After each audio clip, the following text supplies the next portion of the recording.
L'invité de la France de demain, Véronique Gonzalez, fondatrice des Minettes en Goguette. Bonjour. Bonjour. C'est une entreprise marseillaise. Vous commercialisez une ligne de vêtements dédiée aux femmes qui ont un cancer du sein.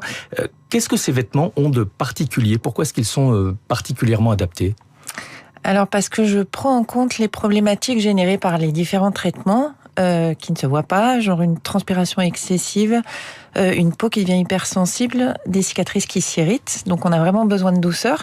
Et on a aussi des problématiques de poids, en plus en moins.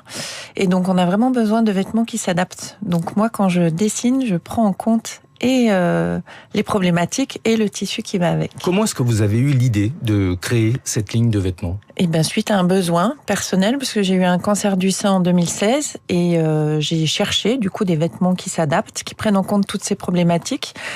Ne les ayant pas trouvés, je me suis dit je vais les faire pour moi.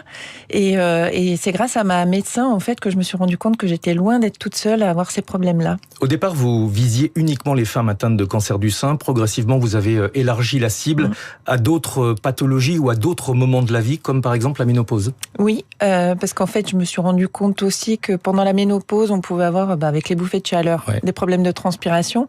Et finalement, de prise de poids également. De prise de poids aussi. Et finalement, les tissus qui fonctionnent pour pallier les traitements du cancer du sein, ça fonctionne aussi pour ça. Et finalement, ça s'adapte pour beaucoup d'autres pathologies. Vous utilisez des tissus qui ont des propriétés particulières. Ils sont régénérants, cicatrisants. Comment ça fonctionne? En fait, c'est des tissus qui sont innovants et les fabricants de tissus repartent vraiment des fibres naturelles. Donc, j'ai des tissus qui sont à base d'algues. Donc ça, c'est vraiment régénérant. Et en fait, on connaît les bénéfices et dans l'alimentation et les cosmétiques. Et ça se retrouve dans les tissus. Et finalement, les frictions de ces tissus sur le corps toute la journée, on récupère les bénéfices de ces tissus.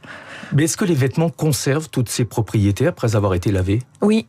En fait, ils sont vraiment testés et certifiés pour être durables sur le long terme. Alors, votre démarche, elle soulève également une question importante, celle des polluants, des perturbateurs endocriniens qu'on trouve dans beaucoup de textiles. Vous pensez qu'il faudrait davantage réglementer l'usage de certaines substances?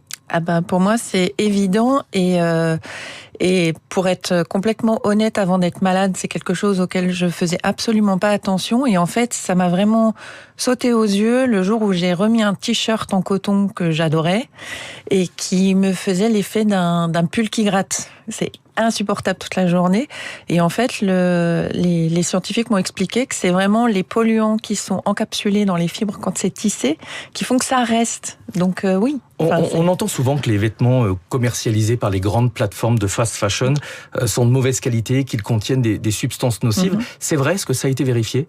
Ah oui, ça a été vérifié. Plus que ce qu'on peut acheter dans les magasins physiques? Pas forcément. Pas forcément, puisque finalement les chaînes de production sont les mêmes. Et c'est aussi pour ça que pour moi c'est hyper important d'être vigilant sur l'origine des tissus, sur les certifications qu'ils peuvent avoir et sur effectivement tous les tests qui peuvent être faits pour la santé. Et donc on est plus sensible à cette question lorsqu'on a été malade généralement. Oui. Ouais. Où sont fabriqués les vêtements que vous commercialisez? Vous êtes implanté à Marseille. Est-ce que tous les vêtements sont made in France ou est-ce que ça n'est pas systématique? Alors ma première production, j'ai fabriqué en Espagne et au Portugal. Et là, maintenant, en fait, j'ai ouvert un atelier boutique dans Marseille. Et maintenant, tout ce qu'on fabrique est fabriqué sur place. Et vous réussissez à être compétitive avec des vêtements fabriqués en France? Le coût de la main-d'œuvre est plus élevé? La main-d'œuvre, c'est moi, donc oui. D'accord. Donc oui. Est-ce que dans votre démarche, il y a aussi une approche, on va dire, communautaire? Beaucoup de personnes qui ont eu un gros problème de santé ont ressenti le besoin de partager, d'échanger avec d'autres personnes qui ont traversé la même épreuve.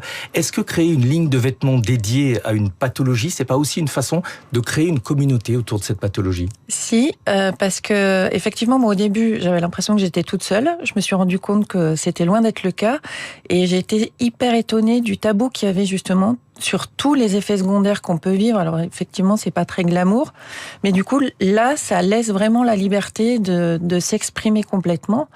Et là où j'ai été surprise, c'est qu'à l'atelier, j'ai quand même eu plusieurs messieurs qui sont venus me voir, qui ont des problèmes de fuite urinaire suite à un cancer de la prostate. Et je me dis que dans un autre cadre, ils m'en auraient jamais parlé. Oui. Voilà. Mais on vit à l'époque des réseaux sociaux. Est-ce que les personnes qui achètent vos vêtements ont tendance à les poster, les montrer sur les réseaux sociaux, justement pour entretenir cette communauté ?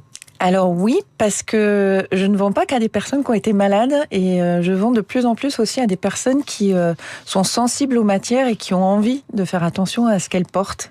Et donc oui. Alors vous fabriquez vous-même les vêtements, quelles sont les prochaines étapes de développement?